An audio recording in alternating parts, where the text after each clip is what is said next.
இந்த சாங்கோட base line வந்து வெறும் 2 நோட்டு தான். சிம்பிள் பட் அது கொடுக்குற வேரியேஷன் அண்ட் வைப்ரேஷன்ஸ் வந்து வேறு லெவலில் இருக்கும். பேஸ் லைன் வந்து பேஸ் டேப்ஸ் யூஸ் பண்ணியிருக்காங்க, லைக் ஹை பஞ்சிங்காக இருக்கும். தென் ட்ரம் சீக்வன்ஸ் பார்த்தோம்னா ஹை பஞ்சில் kicks with some Middle East percussions like darbuka அந்த மாதிரி. சாங் ஸ்ட்ரக்சர்னு பார்த்தோம்னா ஃபர்ஸ்ட் 8 பார் வந்து இன்ட்ரோ, செகண்ட் 16 பார் வந்து வேர்ஸ், தென் 4 பார் பில்டப், தென் 16 பார் ப்ரீ கோரஸ், 16 பார் ட்ராப் ஹுக் எதுனாலும் நம்ம சொல்லிக்கலாம். சிம்பிளாக எல்லா இடத்துலையும் யூஸ் பண்ணுற சாங் ஸ்ட்ரக்சர் தான். சின்ன சின்ன சேஞ்சஸ் தான் பேட்டர்ன்ஸில், ஆனால் அதுவே வந்து ஒரு பெரிய இம்பேக்டை கொடுக்குது.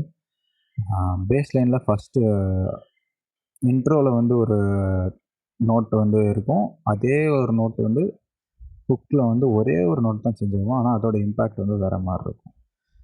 ஸோ இந்த சாங்கில் வந்து என்ன கற்றுக்கிட்டோம்னா, simple song structure with minimal instruments, simple but complex reason, new percussions and drums வந்து எக்ஸ்பிளைன் பண்ணணும், கர்நாடிக் வோக்கல் அண்ட் ஃப்ளூட்டிங் தான் இந்த சாங்கோட நியூவாக கேட்குற விஷயம். So try new things but don't over to it, keep it simple but so complex. Thank you.